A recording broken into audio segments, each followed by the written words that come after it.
Ya ka election ha po so yung constituency la depan benar ka tanat election commission. Mat ka jingya kun kata do menta kalong ka ba itnat ba. Hapreng ka wai ka party ya ka wai pat. Ka jingya kun ha po so yung constituency kada hapreng ka seng kongres pat ka seng BJP. Ong ba Osborn Kharjana. Balay ong kunta tungin pek. Kadao ka ba Osborn Kharjana wang ba kajingele apreng ke kongres bat keseng BJP kalong kumne. Hakajing sisa kajingele kadai bet apreng ka UDP NPP bat kiwei.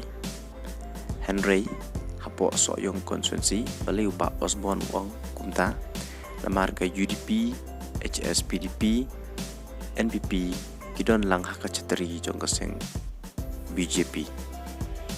Ada job ke UDP ru kani ka UDP kadon hak sarkar badon lang bat ke BJP la job ke HSPDP ru kalong hikumta la job ke NPP ru kalong hikumta nakata kada upa Osborn uang ba ke jingele kade hapreng kongres bat keseng BJP margini kiseng riulum kiseng national kidon lang hak chateri jong keseng BJP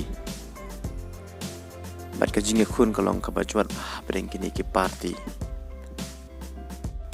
kumalong menta kaseng BJP, NPP, UDP, HSPDP kidon lang hak sarkar MDA itu kebaya lam dak NPP bat kaseng TMC Kongres kidon hak liang persya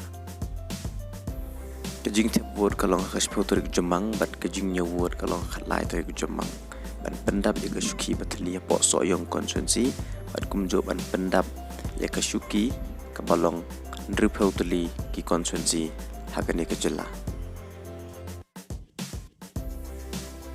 Tapi hajaka ka UDP kit piniang na persa jong mahe SDR mo ba sansyar. Ti kajian kun kalong bat UDP bat sansyar na kajian kun bat samlen bat PP. Em kalong nemo baling om ba ke BJP kada kalong ba kini ki UDP NPP kidon lah ka ju setri. Ti la job ke UDP ru po hi ke BJP job ke NPP ru ko don hi ba ke BJP te baling nga sim ke ne nomor ba kini baro kila join hapo ke BJP mo ke jinsa jong BJP takada nga so ong bagalong ta de ke kun de yum ta yum nang bat ong shu nomor ba ke tu kelak lumalut bo pai baru